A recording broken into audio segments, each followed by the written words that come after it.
Thanks for joining us for the Fox 61 News at 10. I'm Brent Harden. We have breaking news out of New Haven to start the program tonight. Police are investigating a shooting in the Orchard and Charles Street area. Police found a shooting victim at the scene.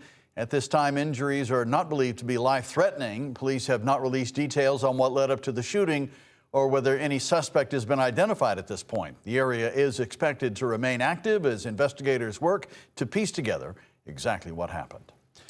More breaking news tonight out of Simsbury. A major road closure is in effect after a vehicle crashed into a utility pole there. Police say Wolcott Road is shut down between Westcott Road and Wolcott Woods Road as crews work to replace the damaged pole. The closure is expected to last for several hours while repairs are completed. Drivers are being asked to use detours through Granby and avoid the area as utility and emergency crews work on the scene. A house fire displaced several people and drew a large response from emergency crews, leaving neighbors concerned as they assess the damage. Fox 61's Kay Pattyfoot has more. 2 adults and 1 infant escaped through a second-floor window after a fire broke out Saturday afternoon. A house fire on Brookside Avenue in Torrington has left some shaken up. I'm like, oh my God, it was so bad. There's like nothing left to the house, you could pretty much say. It happened up on the second floor, then the third floor got it, and then there was just water damage on the first floor. I just feel bad for the family. Litchfield County Dispatch received calls around 1:42 Saturday afternoon. Torrington fire units arrived within 4 minutes and confirmed a fire on the second floor. Since the fire was considered a second alarm fire, additional firefighters were called to the scene. The second floor had significant amounts of fire damage and the third floor had heat and smoke damage. The people living there have been displaced and only 1 person reported a minor injury. The Torrington Fire Marshal is working to determine how the fire started. In Torrington, Kay Pattyfoot, Fox 61. All right, time for a first look at the weather here. Our meteorologist Sam Samperi joining us. Sam, it's a good-looking forecast here, at least for people who like the summer weather. That's right, especially as we get to the middle and end of the week. We get some heat and humidity back, but tomorrow and Tuesday are absolutely gorgeous. Bright sun, blue skies for the school bus forecast. Of course, when we go back to work and school, we're going to start the week off very nicely with high temperatures tomorrow afternoon, averaging in the upper, let's call it the upper 70s to near 80 degrees. Meanwhile, we're going to enjoy tonight, too. We're going to have clear skies, and temperatures will be bottoming out down into the 50s. We're clearing out right now. We had a secondary front coming in. And certainly I'll be back in a few minutes, and I will detail what you can expect for this upcoming weekend when we can transition to the big heat and humidity on your Fox 61 7-day forecast. Brent? All right, Sam, thank you. Well, tens of thousands of customers are still dealing with power outages across Fairfield County after a strange and disruptive weekend incident. Eversource says a large American flag blowing into a transmission line in Stamford during thunderstorms sparked the initial outage, impacting thousands of customers. And while crews were able to restore power to some customers very quickly, conditions worsened when a gust of wind shifted the flag again during repair work. That led to a larger outage, at one point affecting nearly 40,000 customers and briefly cutting power to much of Greenwich. As of tonight, thousands remain without service in Greenwich and Stamford as crews continue their restoration efforts. Well, Bridgeport police say a man was attacked with a knife in the area of Donald Court and Eckert Street this morning. Officers say the suspect, a woman, assaulted the victim, leaving him with a laceration to the neck. Police said those injuries not life-threatening. No arrests have been made at this point, and investigators are working to determine exactly what led up to the attack. Anyone with information on what happened is urged to contact Bridgeport police. Emergency crews from Colchester responded to reports of a woman in distress in the water off Deepwood Drive in Lebanon earlier today. Multiple units, including Marine teams, were sent to the scene as part of a mutual aid response. State police say the woman was able to get out of the water before troopers arrived. Fortunately, no injuries were reported.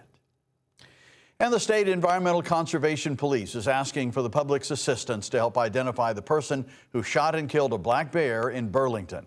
Fox 61's Valerie Moravi has more. Officials say the bear was found on the side of Upson Road Sunday. Now they say the bear was found with what appeared to be a gunshot wound. According to the Connecticut State Environmental Conservation Police, the 200-pound male black bear was found with a gunshot wound behind its front right shoulder. Upson Road is a well-known local route in the area, not far from the Seventh-day Baptist Cemetery, where the tale of Elizabeth Palmiter is set to rest. But on Sunday, people say they were shocked to learn a bear had been found dumped along the side of the road. So it's really sad for me because especially I feel like we tend to think that like predatory animals are like scary, right? That's like what we've been taught. But like they don't see us as food. Sean Gilmore of Farmington says even though he has experienced a close encounter with a bear before, he says he would never think of hurting one. And the other day, my young one was out there and the baby was getting close to it. And we just made sure that both of them stayed far enough away. And I find that if you just give animals respect, they will stay away from you. And you don't need to be doing that to such beautiful creatures. Authorities say they do not believe the bear was killed at the location where it was found, but it was likely taken to Upson Road after its death. They say the bear's carcass was seized by the State Environmental Conservation Police. Meanwhile, DEEP officials told Fox 61 they do not have additional confirmed information regarding motive or surrounding circumstances, as officials are now asking for the public's help to identify who's responsible for killing and dumping the animal. They're asking people in the area to check any home security, doorbell, or trail camera footage for suspicious vehicles or activity that may help determine what happened and who may have been involved. Anyone with information is urged to contact the State Environmental Conservation Emergency Dispatch Center. Now, DEEP officials say the bear's body will remain in custody as the investigation continues. In Burlington, Valerie Moravi, Fox 61. Well, happening tomorrow, Connecticut's Lieutenant Governor is set to mark two events honoring art and service. At 11 a.m., Susan Bysowitz will unveil new artwork at the state capitol created by Windsor native Max Coyer. Coyer, who died in 1988, was known for his unique synthetic art style, blending modern and classical techniques. And then at 4 p.m., Bysowitz will head to Plymouth for a Vietnam-era veterans ceremony. State leaders will honor those who served, remember those lost, and recognize the sacrifice of their families. Both events aim to celebrate Connecticut's history through art and service. Also happening tomorrow, Connecticut leaders will take a step to strengthen protections against hate crimes. A bill signing ceremony is set for West Hartford, marking new legislation that consolidates the state's hate crime laws into one unified chapter. The update is designed to make it easier for police and prosecutors to charge these cases and pursue stronger penalties. The changes also modernize language and aim to create more consistency across the state's legal system. State lawmakers, advocates, and the governor are expected to attend the ceremony scheduled for 2 p.m. at Congregation Beth Israel. Well, two residents from Virginia are suing to stop next week's UFC event from taking place on the White House grounds. The Public Integrity Project filed the suit on behalf of a Vietnam War veteran and a civic activist. They argue the structure built on the White House grounds did not get congressional approval or an environmental review. The suit also says using the White House to stage a for-profit event will financially benefit UFC President Dana White, a close ally of President Donald Trump and the president himself. The administration claims the event has congressional backing as part of events to celebrate the United States' 250th birthday. Well, Immigration and Customs Enforcement changes a requirement regarding which former detainee deaths it will be required to report. The Washington Post says ICE is eliminating its rule to report detainee deaths that occur within 30 days of their release from custody. A spokesperson for the Department of Homeland Security confirmed the change, saying ICE is, quote, not responsible when an individual passes away weeks after leaving their custody. The original 30-day policy was implemented in 2021 under the Biden administration to hold ICE accountable for detainees released from custody with serious medical conditions. This year, ICE reported the deaths of 18 detainees, while last year there were at least 30 deaths, the highest in 2 decades. According to ICE reports, all of the reported deaths from this year and last year happened while detainees were in ICE custody.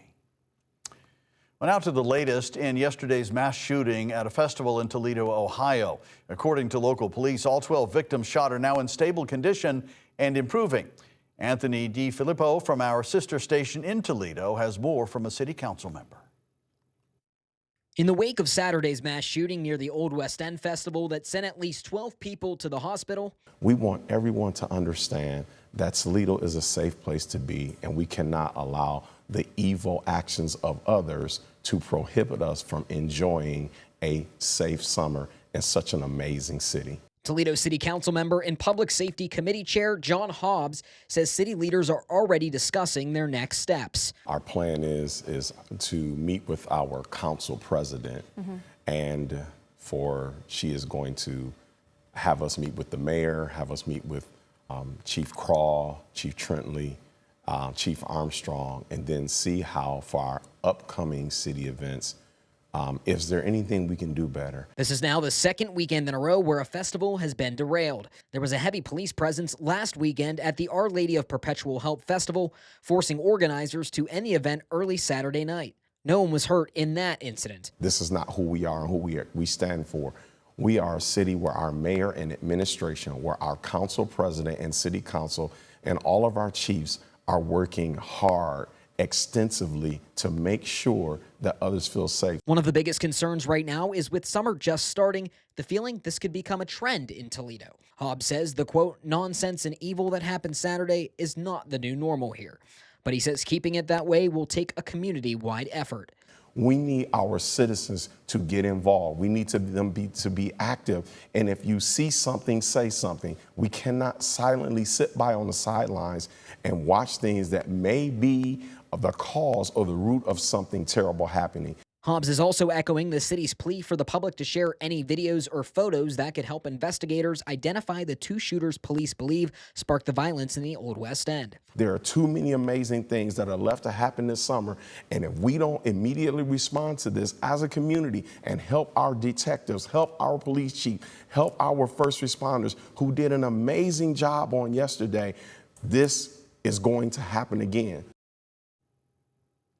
That was Anthony DiFilippo reporting. Meta says it is rolling out an optional paid subscription service for Instagram, aiming to customize user experience. It's called Instagram Plus, and the new features include stories that last for 48 hours and the ability to create multiple different audience lists for stories. Subscribers can also see how many times their story was rewatched, search to see if a specific user viewed their story, and preview other stories.